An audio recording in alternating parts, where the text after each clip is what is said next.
नमस्कार दोस्तों। मैं आपका दोस्त मनदीप लेके आया हूँ आपके लिए एमसीक्यू फिजिक्स का पार्ट 6 है।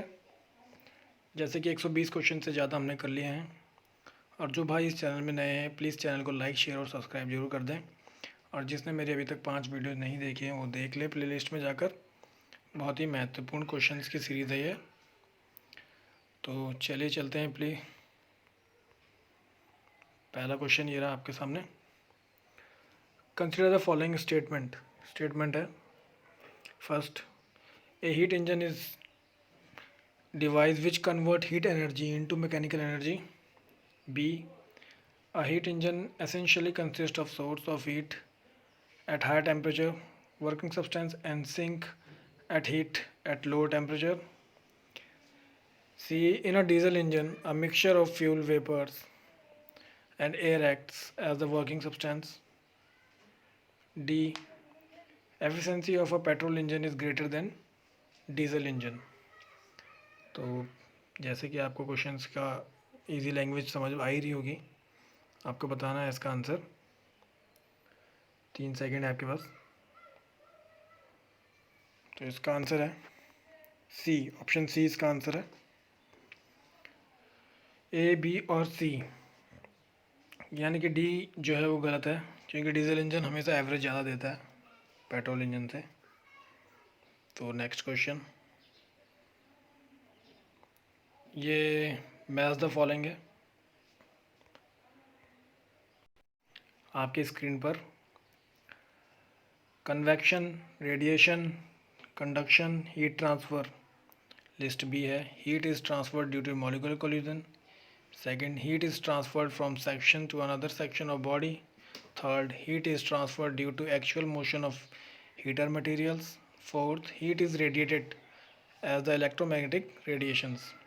आपको बताना है कौन सा क्या होता है। मैं आपको बता दूं, इसका ऑप्शन का जो आंसर है, ऑप्शन का आंसर सी है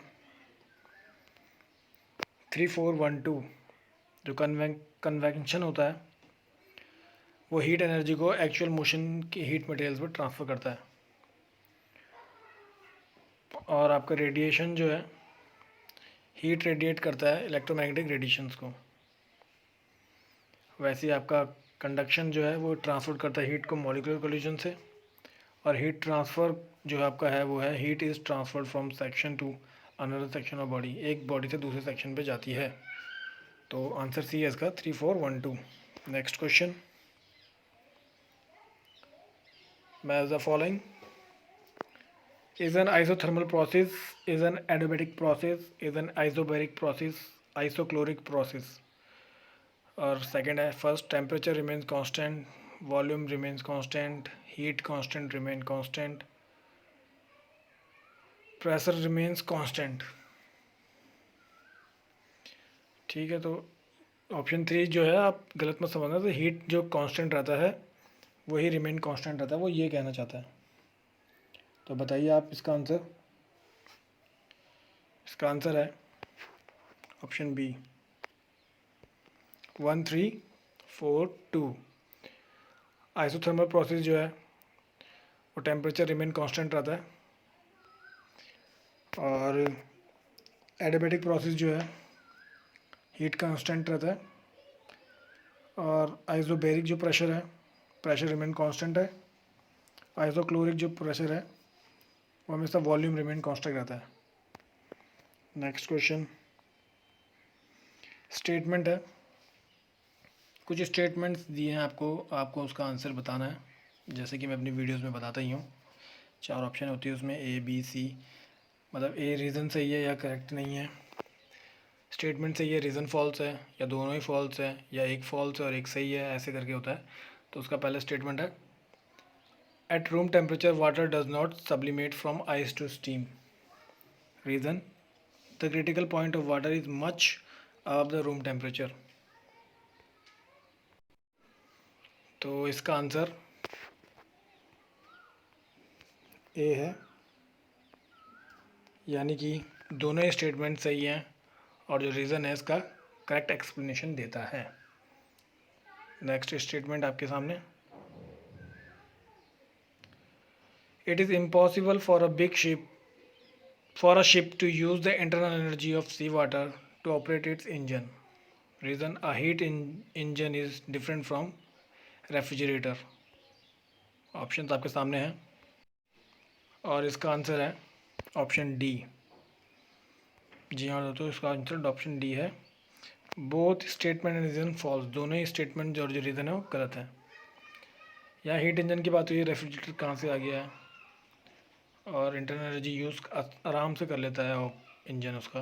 next question, match the followings हैं. Universal law of thermodynamics, first law of thermodynamics, second law of thermodynamics, incomplete cycle of change.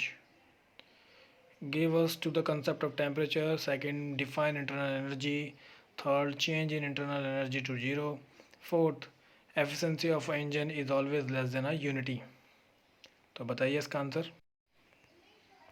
इसका आंसर है ऑप्शन बी. इसका आंसर है 1 2 4 3. जीरो लॉ कंसेप्ट बताता है temperature का. First law define करता है इंटरनल एनर्जी का. सेकंड जो है वो always less than a unity D. और जो इनकम्प्लीट साइकिल ऑफ चेंज है वो चेंज इन इंटरनल एनर्जी तो जीरो होती है. Next question, consider the following statement. The fog during winter season is more on the day why. तो बताना है कि जो फॉग होता है वो दिन के समय ज़्यादा होता है, क्यों होता है. Sky is clear, sky is cloudy, wind is blowing. किस वजह से ऐसा होता है बताइए आप. इसका आंसर है ए. ऑप्शन ए, ओनली वन सही है. स्काई जब क्लियर होगा तभी फॉग जो है वो दिन में भी लगा रहेगा ज़्यादा. Next question, a temperature of a body is an indicator of average kinetic energy of molecules of body, total velocity of the molecules of the body, total potential energy of the molecules of the body, average total energy of the molecules of the body. Answer बताइए. Answer है इसका option A, average kinetic energy of the molecules of the body. ये हमारा जो है indicator, temperature of body ये indicate करता है काइनेटिक एनर्जी बॉडी की. Next question, Which one of the following statement is correct? A slab of ice kept in a room. Slab है ice की, उसे रूम पे रखा है तो क्या होगा. Does not radiate heat, does not radiate heat but absorb heat from the surrounding. Radiate heat but absorb more than heat from the surrounding. Radiate heat more than that absorbed by it from the surrounding. तो इसका answer है option B. Does not radiate heat but absorb heat from the surrounding. जो slab है वो heat तो नहीं छोड़ेगी पर एटमॉस्फेयर की जो हीट है उसे एब्जॉर्व कर लेगी. Next question, consider the following statement. ये स्टेटमेंट है, उसके आंसर नीचे है. At any point inside the liquid the pressure exerted by the liquid is directly proportional to the depth from the free surface.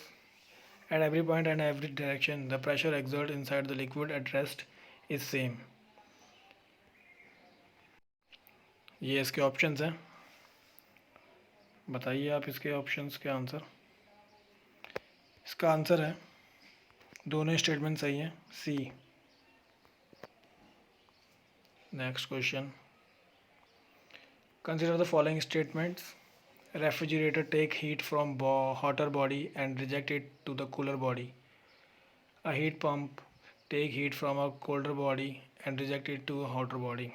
Calories of SI unit is heat. 1 joule is equal to 4.2 calories. Option बताइए answer. बहुत ही simple है, इसमें से कोई भी नहीं, कोई भी स्टेटमेंट सही नहीं है.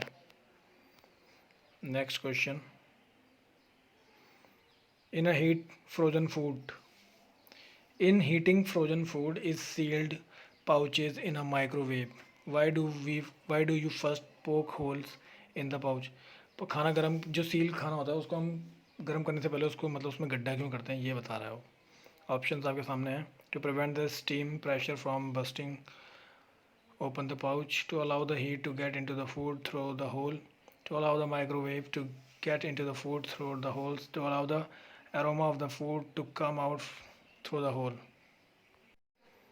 और इसका आंसर है option A.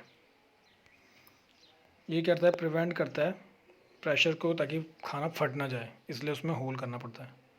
Next question, the specific heat of a gas at constant pressure is greater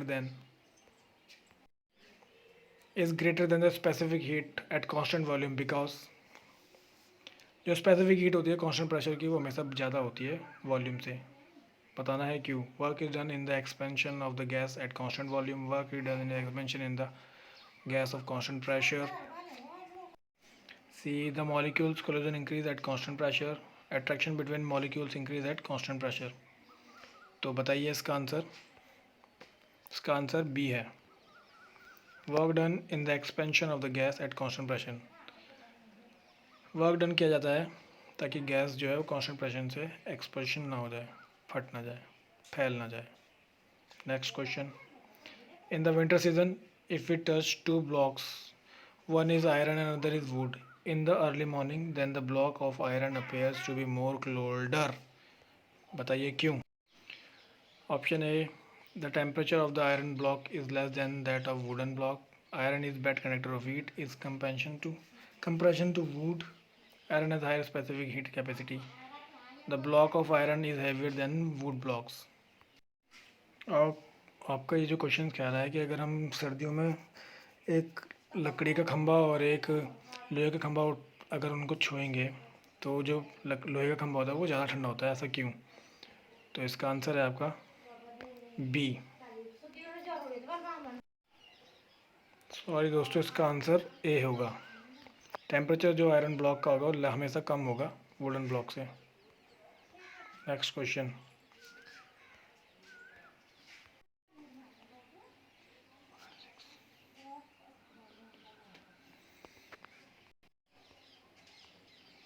इसका answer option B, 1 degree on the Kelvin scale.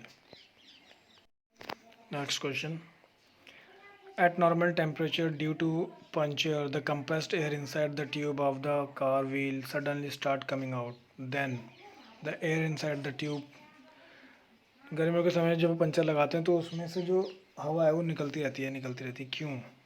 start becoming hotter, start becoming cooler, remains at the same temperature, may become hotter or cooler depending on the amount of water vapors present in the air। तो बताइए इसका answer. इसका answer option C है, remain at the same temperature. हवा तो निकलती रहती है बाहर, बट जो उसके अंदर का प्रेशर होता है वो हमेशा सेम होता है, टेम्परेचर भी सेम होता है। नेक्स्ट क्वेश्चन है, mud house are cooler in summer and warmer in winter because mud is super conductor of heat, mud is good conductor of heat, mud is bad conductor of heat, none of the above. इसका answer है option C, mud is bad conductor of heat.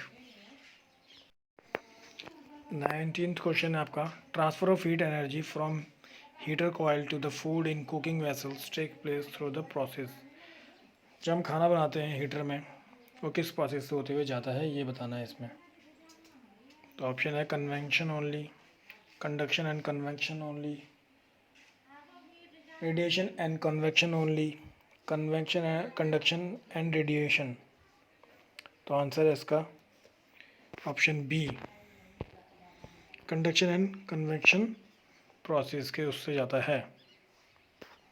Next and the last question है आपका, Celsius temperature is an relative temperature, absolute temperature, specific temperature, approximately temperature. Answer है इसका specific temperature. तो चलो दोस्तों, ये था मेरा पार्ट 6 पार्ट। प्लीज़ चैनल को लाइक, शेयर और सब्सक्राइब करें और आइकन के बटन को बजा के, घंटा बजा के, ताकि आपको सबसे पहले मेरी वीडियो की नोटिफिकेशन मिलती रहे। ओके दोस्तों, गुड बाय, जय हिंद।